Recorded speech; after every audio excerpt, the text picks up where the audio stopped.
When you're the baddest mofo this side of a Tokugawa shogunate, it isn't so much a question of if you'll get a video game, only when. For the anime-born hip-hop sensation Afro Samurai, that day has finally come, materializing as a next-gen action slice-em-up for the PS3 and 360. From its bloody bouts to its unwavering sense of cool, Afro Samurai is a game that definitely prides itself on style. But does this ragtag Ronin make the cut? This has been a long time coming.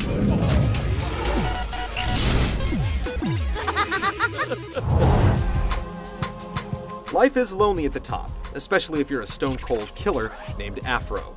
As the second deadliest swordsman in the land, Afro is a guy challenged by few and hated by many.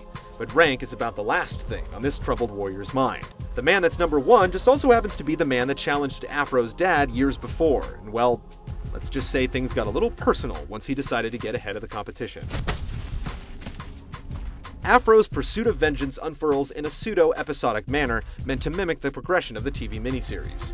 But with sparse dialogue, a dearth of cutscenes, and lazy use of voiceover, a significant portion of the show's potency gets lost in translation. It's been weighing me down for years. Some of the most pivotal moments in Afro's tale are diminished to awkward transitions between battles, and with missing characters and scenes, newcomers may find more than a few plot holes to jump through. The game earns a few good marks for a unique plot twist and lassoing in the show's respective talent, but in terms of painting a picture, this legend of headbands and hoes could stand to be a bit more on point. The headband must be earned!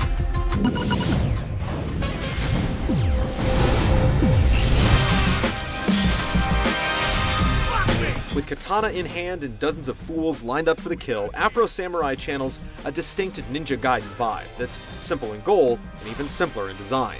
You have to take out everything in sight. Limbs fly with careless abandon as Afro traverses each of the game's linearly constructed levels, flooded with baddies. But with action that can teeter from dry to annoyingly relentless, the game's uneven pacing will often leave you begging for variety. Every so often the game makes a few modest attempts at exploration, with light platforming bits and the occasional switch to hit. But in all, there isn't much going on that gives the blandly designed stages depth or range. On more than one occasion, it also seems like a huge case of Groundhog Day, as one stage endlessly repeats itself. In reality, the culprit turns out to be vague objectives and poor event scripting that cause you to cheaply retread earlier parts of the level. Bounding around feudal Japan can grate on the nerves, but at least Afro's not in it all alone. Joining him for the ride is his impish id, Ninja, who acts as Afro's certified hype man and living compass. Man, I put that shit on my resume. The guy certainly plays up his role as comic relief, but it isn't quite as funny when his navigation skills cause him to appear as a disembodied voice, barking in obscure directions. Oh shit, it's the number 2, get him! Stacked up to its contemporaries though, Afro Samurai could definitely do worse. Neat touches like a body part poker minigame and a HUD-less health interface lend the game some much-needed personality. Though at a slim 6 hours and a meager list of bonus features, the ends can definitely be challenged to justify the means.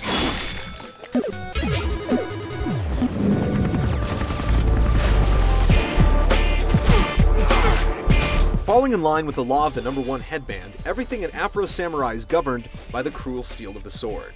Battles ensue in a furious flurry of light and heavy strikes that can be brought together in flashy techniques and blood-spilling combos.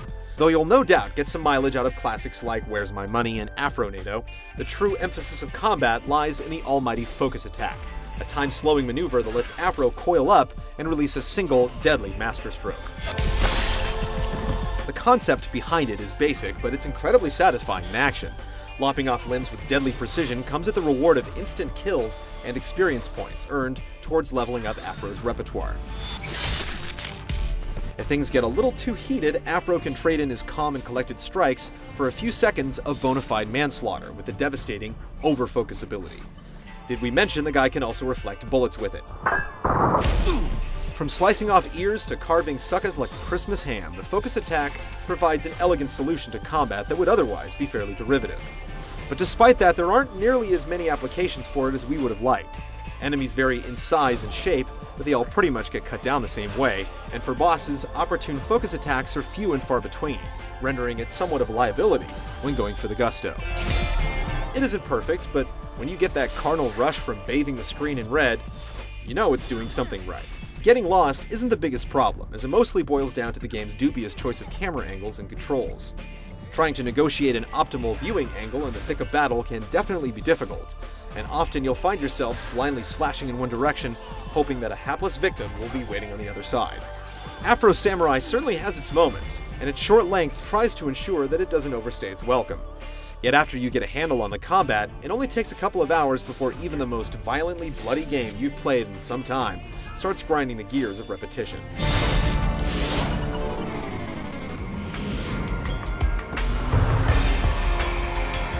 From the scratchy, cross-hatched textures to its liberal use of vivid saturated colors, Afro Samurai's uniquely stylized visuals sport an impressive verisimilitude to the celluloid of Gonzo's anime studios.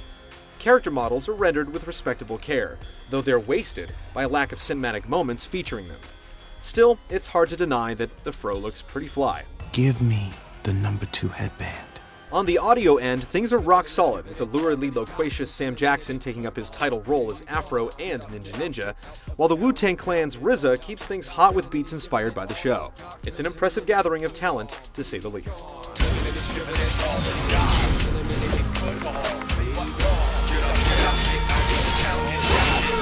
It has a unique combat system and unrelenting violence that many will love. And for a licensed game, Afro Samurai doesn't necessarily fail at what it aims to do.